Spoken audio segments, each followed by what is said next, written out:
아는 지인분의 사건이 아님에도 불구하고 같은 학우분께서 그렇게 되셨다고 들으니까 되게 좀 멍했던 것 같고요. 되게 충격도 많이 받았습니다. 다시는 이런 사고가 안 일어났으면 하는 바람이 있습니다. 아무래도 좀 안타깝긴 한 것 같습니다. 아무래도 안전사고 기도 하고 서로 조심해야 되는 건데 아무래도 그게 좀 힘들지 않았나. 2024년 6월 부산대학교 부산 캠퍼스에서 횡단보도를 건너던 1학년 학생이 학내 공사에 투입된 지게차에 부딪혀 숨지는 안타까운 사고가 있었습니다. 2023년 12월 서울대학교 캠퍼스에서는 마을버스가 배달 오토바이를 들이받아 40대 남성 배달원이 사망하는 사고가 발생했습니다. 2023년 6월 동덕여자대학교 캠퍼스에서 한 재학생이 언덕길을 내려오던 쓰레기 수거 차량에 치여 사고 이틀 뒤 숨졌습니다. 수천 명의 학생들이 매일 도보로 오가는 캠퍼스는 오늘날 버스와 택시, 배달 오토바이, 전동 킥보드, 공사용 차량 등 다양한 교통수단이 뒤섞여 사고 위험성이 커졌습니다. 캠퍼스 안전을 위협하는 요인과 법이 개정되고도 여전히 해결되지 않은 문제점을 채널 PNU가 취재했습니다.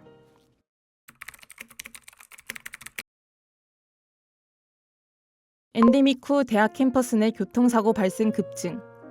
최근 3년간 주요 대학 캠퍼스 내 교통사고 약 60% 증가. 2024년 8월 삼성화재 교통안전문화연구소가 발표한 대학 캠퍼스 교통사고 위험 요인 분석 결과를 보면 2021년부터 2023년까지 국내 주요 17개 대학 캠퍼스에서 359건의 교통사고가 발생하고 127명이 다친 것으로 집계됐습니다. 도마 위에 오른 캠퍼스 교통안전, 높은 경사로 인해 학내 교통안전이 위협받고 있는 부산대학교를 중심으로 살펴봤습니다. 학생들은 어떻게 생각하고 있을까요? 153명의 재학생들을 대상으로 설문조사를 진행한 결과 부산대학교의 학내 교통이 위험하다고 생각하나요? 라는 질문에 57.5%의 학생들이 그렇다고 답했습니다. 안전하지만 않은 것 같아요. 학교 내에 순환버스도 다니는데 학생들이 되게 그 개인형 이동장치로 이동을 많이 하는 경우가 많다 보니까 오르막길 이런 데서 좀 추돌 사고도 있을 가능성이 많고 해서 좀 위험하다고 생각합니다. 조금 위험하다고 생각합니다.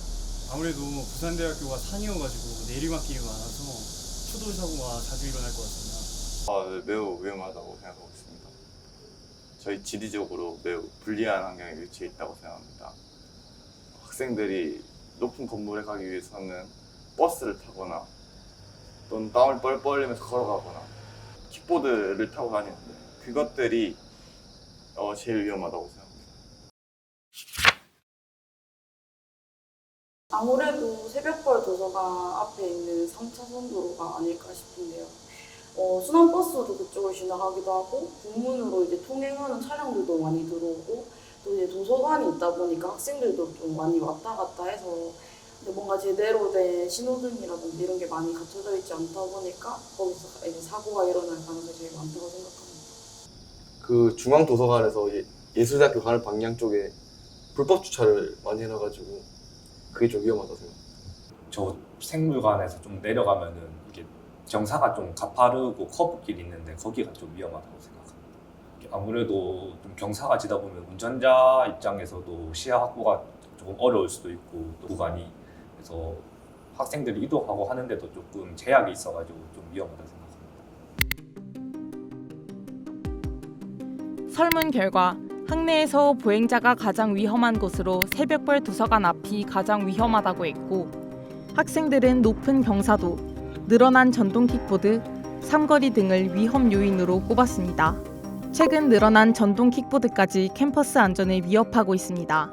캠퍼스 경사도가 높을수록 학생들은 전동 킥보드에 손을 뻗을 수밖에 없습니다.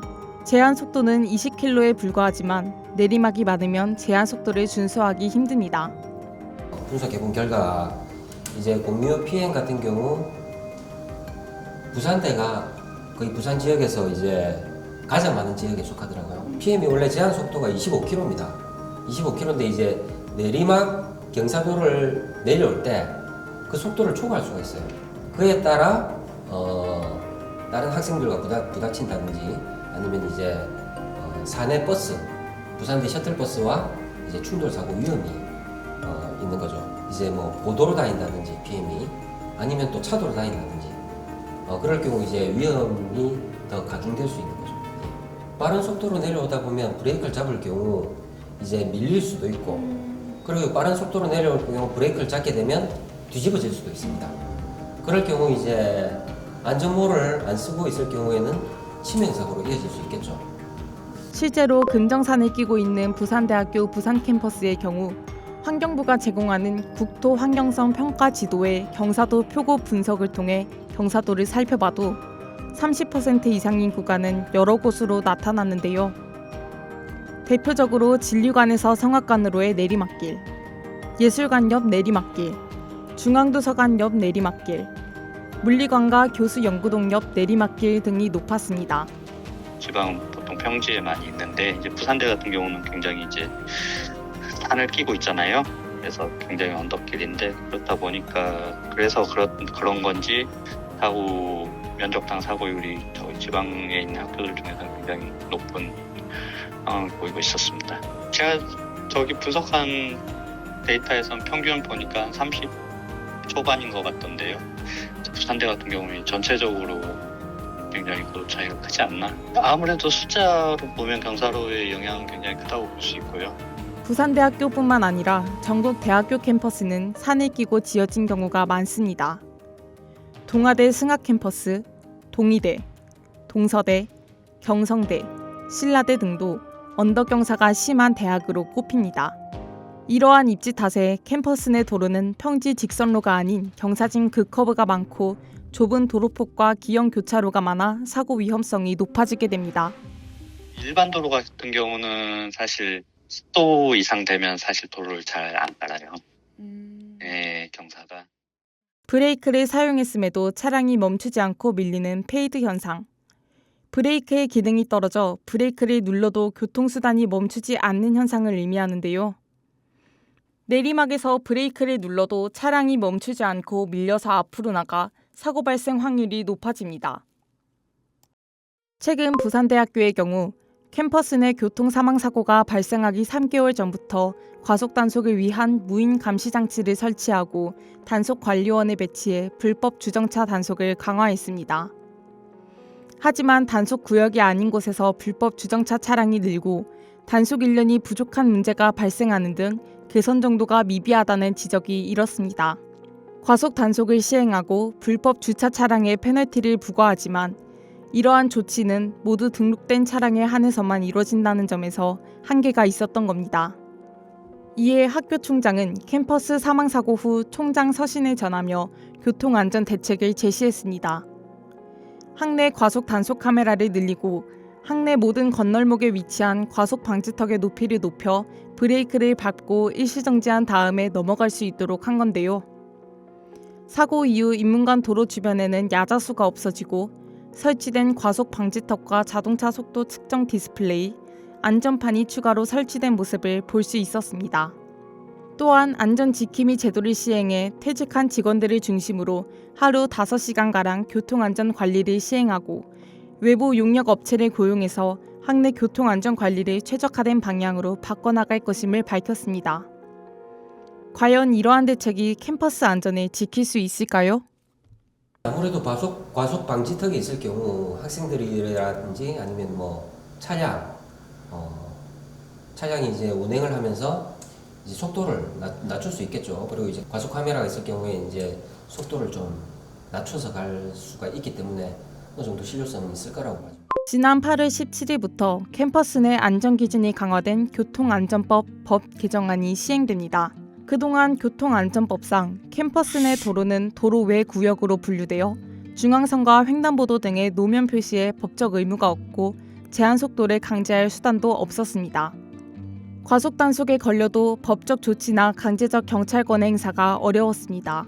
학교마다 교통안전 대책이 있지 않아도 문제가 없었던 겁니다. 각 학교마다 과속 규정도 단속 카메라 설치 기준도 모두 다른 이유죠. 하지만 교통안전법 개정으로 이제 캠퍼스 도로가 도로 외 구역에서 아파트 안과 같은 기준이 적용되는 단지 내 도로로 포함됐습니다. 이로 인해 각 대학은 속도 제한 표지, 일시정지나 과속방지턱 등의 안전시설물을 설치할 의무가 생긴 겁니다. 또한 지방자치단체의 교통안전 실태 점검을 받아야 하며 중대사고 발생 시 지자체에 통보해야 합니다. 교통안전법이 개정되며 학내 교통사고에 대한 학교 대표와 총장의 책임이 대폭 커졌고 학교 측은 보행자인 학생과 학내 차량 운전자에 대한 강력한 권한과 책임을 갖게 되고 법적인 처벌도 가능해졌습니다. 이번에도 법이 개정되면서 대학 내에도 도로로 보기 때문에 이제 도로교통법에 포함이 되기 때문에 이제 뭐 시구청에서도 거기에 대해서 개선을 할 수도 있고 공고를 할 수도 있고 그리고 이제 만약에 도로기 때문에 사고가 났을 경우에도 처벌이 도로가 아닌 경우보다는 더 처벌이 강화될 수 있는 거죠. 그러나 여전히 법 개정이 근본적인 해결책이 될 수 있는가에 대한 의문점은 남습니다. 학내에서는 사실 과속 카메라에서 단속이 된다고 해도 자체적인 이제 페널티를 부과하는 거지 이제 법적으로 이제 일반 도로 같은 처벌을 받지는 않고요. 뒤늦게나마 교통안전법 개정안이 시행되면서 각 대학마다 학교별 특성에 맞는 안전 대책을 수립해야 할 필요성이 커졌습니다. 이번 CT가 캠퍼스 안전에 대한 인식 개선과 문제 해결을 위한 출발점이 되었으면 합니다.